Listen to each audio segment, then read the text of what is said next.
Hey guys, we know that the public school system has pushed CRT, critical race theory, for a while now. It's just a rebranded form of Marxism. And I say public school system because it's not an education system as much as it is a brainwashing system to churn out little Marxists with socialist ideologies who will eventually go off to institutions of higher learning and graduate hundreds of thousands of dollars in debt and possess a degree in undecided while leaning towards communist tendencies.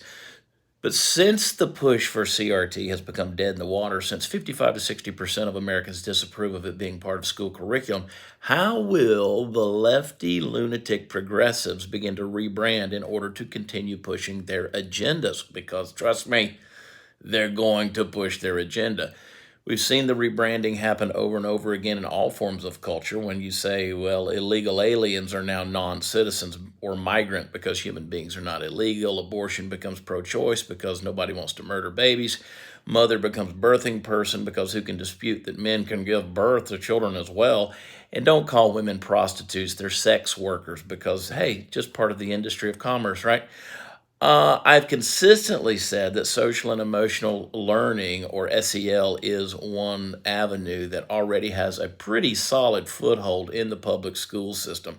Others have pushed back on me saying that it has nothing to do with race theory at all, but I try to remind you that when Marxism comes on the scene, it's never fully grown and matured. It sneaks in looking all sweet and nice because Marxists go Marx, you know what I'm talking about?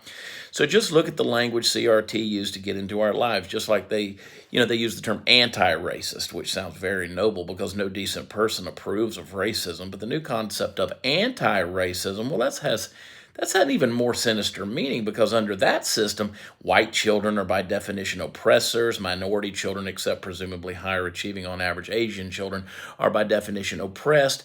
And then, all of education must devolve into a churning mass of guilt and resentment, but that's another story. On the off chance that CRT is successfully not integrated into SEL and they start calling it something else, then I want to encourage you parents to start looking for some buzzwords and phrases in your kids' curriculum and homework. And it doesn't mean it's always going to be so. It's not in every instance, so be careful how you judge, all right? But things like social justice, justice-oriented, equity, allies, diversity and inclusion, microaggressions, systemic racism, lived experience, lived reality, cultural competence, intersectionality, white privilege, white supremacy, white fragility. Have you heard any of these before? Let's see, implicit bias, land acknowledgement, empowerment, inclusiveness, fairness, multiculturalism, disinformation, hate speech, outcome-based education, cultural proficiency, underrepresented, direct action, global citizenship. The list goes on and on, but I think you get the point. So be careful, kids, what you're learning out there. I love y'all. God bless you. Pay attention. It's happening.